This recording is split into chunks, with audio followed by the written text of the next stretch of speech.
Which of the following do you think is not a real animal?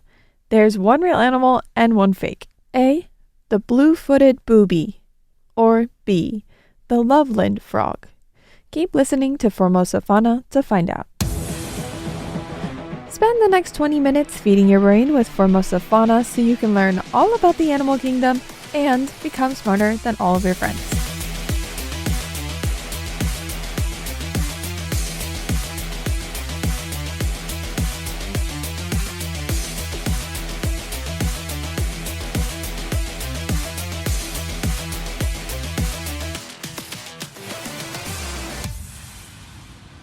Every Friday is Formosa Fauna Friday. I'm Tristan Hildebrand, the voice of Formosa Fauna. I love animals, and I love talking about them. If you're even remotely curious about the animal kingdom, you're in the right place. On today's agenda, we're going to have another update to the seemingly never-ending lizard bounty in Taiwan. I'm going to share a little bit of my animal rescue diary, and we're going to get the answer to the question, which one of these animals is real? Let's dive right in.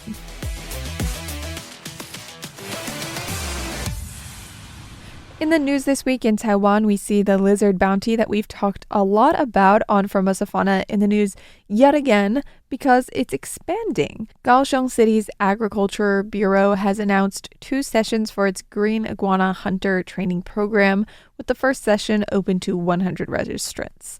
The city is aiming to recruit 200 green iguana hunters to help combat the invasive non-native species reign over southern Taiwan. Anyone 18 or older with a household registration in Kaohsiung City is eligible to apply.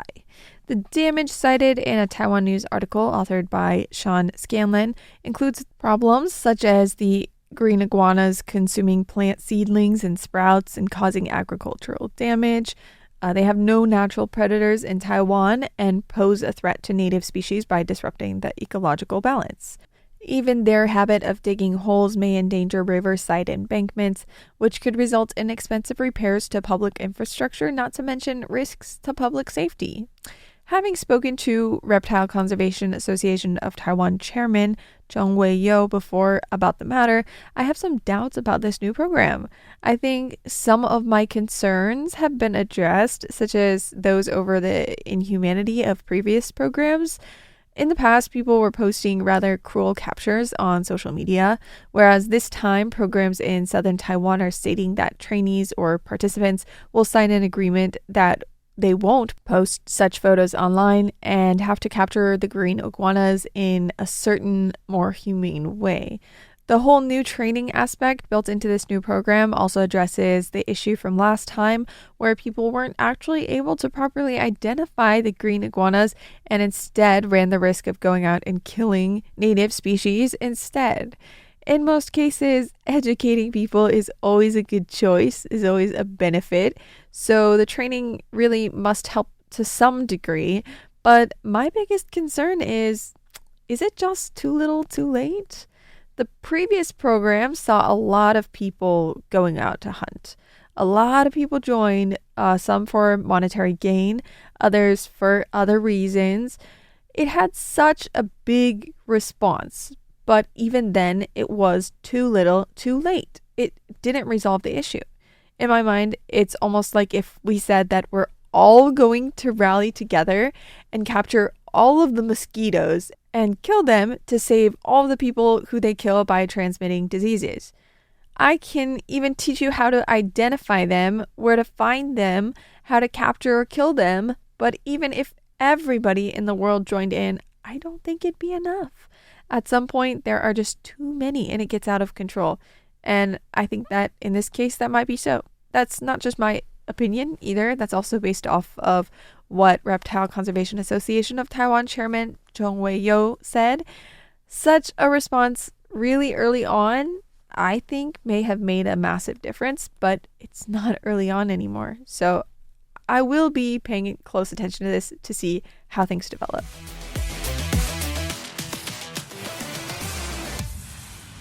I'm going to call this part of my show Animal Rescue Diaries. As some of you may already know, in my free time around my apartment in Taiwan, I assist with CAT TNR, which stands for Trap, Neuter, Return, and it's where we trap cats, take them in to get spayed or neutered and or vaccinated, and then return them to where we found them. It helps control populations of stray cats by keeping them healthier and assuring they won't reproduce, while also keeping the shelters open to those animals who really need it.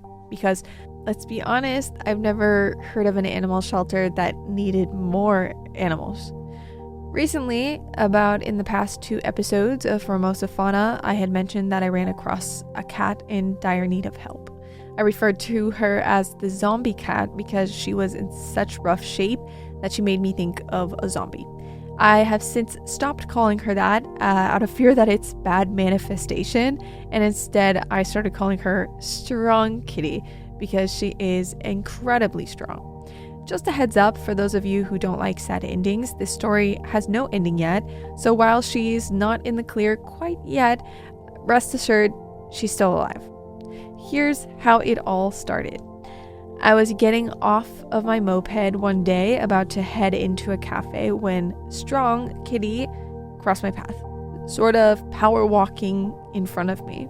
I think within 2 to 3 seconds, I realized that she needed help and I was going to find some way to help her. I started following her from a distance, far enough away that she had no idea I was tracking her, and made a call to my friend who does TNR with me. I told him what I had seen and asked him to grab a live animal trap, some food, and a blanket while I continued to track her. Now I wonder if her safe space might have been along that street next to the cafe, because it was under construction, very loud, invasive construction, and she was out on some sort of mission, it looked like. She would just not stop power walking. At one point, I even lost sight of her and about went into a panic. I think I did cry a little bit, but we crossed paths again, thankfully. She was not even hesitant to head towards the canned food we opened up right in front of her, even pushing my friend's hand away to get to it. I think she was starving, quite literally. A few things were apparent right off the bat, besides that she already had a clipped ear indicating that she had already been spayed. She had such patchy fur that immediately I thought she has to have fleas. Her right eyeball looked injured beyond repair. She was incredibly skinny and her nose was bleeding, partially because of my own fault, because the vet later told me that I had the wrong live animal trap. So when she went to charge the side of it, once she was captured inside, she busted her nose open. We were able to get her into the cage fine, and I put her on my lap as we headed to the vet. My friend didn't end up bringing a blanket, which would have probably made her feel a little bit more comfortable. So I took off my new coat, and I covered the cage with it just so she didn't feel exposed but trapped at the same time, because that's a bad combination. I also called the vet ahead of time to make sure that they were open and that they could fit her in. We were a few minutes into the ride to the vet when I also realized that the blood from her nose was dripping quite a bit, and it was dripping right down onto my jeans and the hole in my jeans. When we got to the vet, I told them, hey, she's in very rough shape, just to kind of let them mentally prepare. But we patiently waited for the cat and family ahead of us to finish up. The vet weighed her 2.1 kilograms, which is 4.6 pounds. For reference, a healthy female cat will weigh 8 to 12 pounds, or 3.6 to 4.5 kilograms. She was 2.1 kilograms. The vet immediately gave her something to get rid of the fleas, which is just a simple drop to the back of her neck. He also hypothesized that the reason she was so skinny was because the fleas had essentially sucked her blood dry. He sent us home with some medication. I didn't even ask for a blood test that day, which is generally the SOP for cat rescue, because I genuinely don't think she had enough blood in her to spare. Also, having cats myself and not knowing what else she might have, I had to ask for help quarantining her. Another TNR friend took her in, and I headed to the cafe I was originally headed to when our paths first crossed. Originally hoping to get some work done, I sat with my computer on the desk, almost on autopilot mode. Laptop open, staring blankly ahead. I leaned back in my chair and I realized, why I was having such a hard time focusing, because I could see the blood stain on my jeans because it was still there. It felt like in those war movies when a soldier gets shot, and then their friend gets blood on their hands, and then they're shell-shocked and they just stare at their hands, unable to move. After a few failed attempts to engage with my work, I packed up, headed home, took a shower, and washed the bloodstained clothes. The other TNR friend took her to the vet separately after she had a couple of days of medicine in her system. The vet seemed to think that there was a chance that he could save the vision in her right eye if he performed surgery on it to remove, I think, was the cornea from her inner eyelid or something like that. So it wasn't too invasive, but still a surgery that probably costs about 15,000 NT dollars or about $500 US here in Taiwan. Unfortunately, when he revealed the eyeball, it had already basically been busted open. He gave her a steroid shot to treat one of her skin conditions. Fast forward a couple of days, and she's continuing to wheeze when she breathes, like someone with asthma during an asthma attack. And at 12 a.m., I get a message informing me she's been drooling, not a typical thing for a healthy cat. Apparently, it's due to her liver values. I think this is one of the harder parts of the story, not because of any outcomes, again, there's no ending to the story yet, but because suddenly I was responsible for making a decision that could forever affect the outcome of her life. The girl said, "We need to take her to the vet tomorrow." And I asked the girl who was taking care of her, "Will she make it through the night?" To which she responds, "I don't know." We're in Taiwan, and in Taiwan they have 24-hour emergency vets, but I live a ways away from Taipei City, and they're all in Taipei City. I asked her if she thought I should take her in right away, and she said that's up to me. I could, right, but I'd be paying a lot for an emergency vet, and she said it'd be sort of a gamble whether or not I'd run into a good vet. Or I could wait until noon the next day when her trusted vet starts up again, who is going to cost much less. I told her if money isn't a consideration because I can figure it out, then what should we do? I even offered to pay extra, like a lot extra, if the vet would open earlier than noon for us, but she said that they don't really do that. After talking it over with her and my other friend who helped rescue the cat, we decided it would be better to take her into the trusted vet first thing the next day and be there right when they open. Those 12 hours from 12 a.m. to 12 p.m. were brutal because I had to think, if she doesn't make it through the night, it will be my fault. I will have clearly made the wrong decision. But I believe that the trusted vet is the better choice. So I waited and prayed. I prayed a lot. But also, I tried to reassure myself that she is really, truly a strong, strong girl. She made it through her life up until that point, all on her own, with a multitude of diseases and conditions that you can't even count on one hand. Goodness, I don't even know if you can count them all on two hands. So, now that there are over 4 of us helping her, I tried to reassure myself she has a good chance of making it. That being said, I still cried a lot that night. I couldn't stop thinking about how unfair the world is and how she was just dealt such a hard hand. I couldn't stop thinking about how I just wanted her to be healthy so she can experience having a family, a home. She can experience what it's like to be loved by people, to play with toys, to have a warm spot to sleep in every night, and to not have to worry about where her next meal comes from.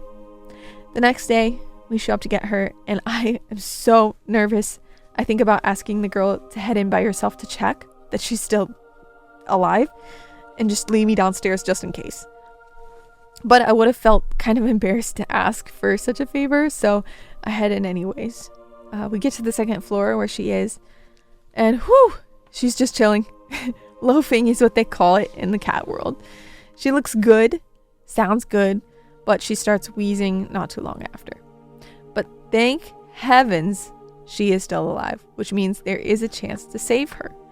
The trip to the vet is another high-strung one. If I could have, I probably would have asked for a police escort. That's how nervous I was. I did play some classical music for her on the ride over because I've heard it's calming for cats. And when she'd have her bouts of wheezing, sort of on and off, I'd tell her, "It's okay, deep breaths, we're getting you to the doctor," as if she could understand me. The vet had already known what to do from the night before, just seeing what she looked like in the video and the pictures. An oxygen therapy cage to help with the pneumonia-induced wheezing, and medicine for the liver values. Starting then, she has been hospitalized and has stayed in that oxygen therapy cage. That was on Sunday, so about 5 days ago. The very night she went into the oxygen therapy chamber, she stopped wheezing, and I have not heard that there has been any more wheezing, drooling, or anything else since then. So far, so good. And in the videos I've been sent of her eating, she looks like she's more and more energized each day, more alert, awake, and hungry. This has been such an emotional experience for me. And to be honest, my default mode right now is to constantly think and worry about her. To send prayers into heaven that she'll be guided down the path to recovery and that she can get out to experience all those things I mentioned. A lot of people, when hearing such stories, say something like, "I wouldn't be able to do that," because a lot of it is hard to see. But when you've already seen it, wouldn't it be harder to turn the other way? Doesn't that make you complicit should something happen? Or can people genuinely allow themselves to turn away and just forget about it completely? I don't think I'd be able to forgive myself for something like that. I do feel a little too responsible sometimes, like I give myself too much pressure. I seem to think that it'll be my fault if she somehow doesn't make it. But in reality, I'm also reminding myself that whatever I do is helping because she had much less of a chance of making it out there on her own. Also, something that is very worth mentioning is the amazing people here who are involved in her rescue. Not just the friend who dropped everything he was doing on a moment's notice, or the girl who has saved thousands of cats at this point, also the vet. The vet has not charged us for a lot of the pricey services he's provided. Take, for example, the eye surgery. Didn't charge us for that. It's about $500 or more US dollars. The multiple x-rays that were needed to diagnose her with pneumonia, didn't charge us for that either. I, so far, have paid nothing for the oxygen therapy chamber. I hope they do charge me something so their clinic doesn't go bankrupt from all of their goodwill. But if they do charge me, it'll probably be something minuscule in comparison to the actual costs. This clinic and this vet has to love animals. That is the only way he'd be doing all this for next to nothing. Now that the cat is hospitalized, she's under his care for most hours of the day, which makes me feel a lot better, because that love combined with expertise, that is what she needs. The TNR community is alive and well in Taiwan, and I have met so many people who sacrifice their time, money, lives, and even relationships to save animals. I actually didn't think that this animal rescue diary would take up so much of this episode, but thank you for listening as I document that and get it off my chest. I want to wrap up this episode with some interesting facts, because that's what I love sharing with this audience on Formosa Fauna, and future entries into this diary about this cat, Strong Kitty, will be brief updates to the situation. This one is fun. How about we talk about the blue-footed booby, spelled just how you think it's spelled. Much like the name would suggest, these boobies have blue feet. Not many species in the animal kingdom will use their feet to perform striking displays. The blue-footed boobies are seabirds, so their blue feet are large and webbed for paddling and swimming. Although the shade and brightness of the blue hue varies, it is very bright, like a turquoise in most of the photos I see. The blue can change over time, and it is an important indicator of health, age, and fertility. Male boobies start their courtship ritual by parading, strutting, and lifting each blue foot up and forward in a slow, extravagant action. They also spread their wings a little, raise their tail, and make a mechanical-sounding whistle. An interested female will mirror that dance. Making it to the end of an episode makes you a Formosa Fauna friend. It's not gross, it's cute. Thank you for tuning in, friend. All animals require enrichment, and Formosa Fauna is just that. After all, we're all just a bunch of wild animals. See you next time for Formosa Fauna Fridays here on Radio Taiwan International.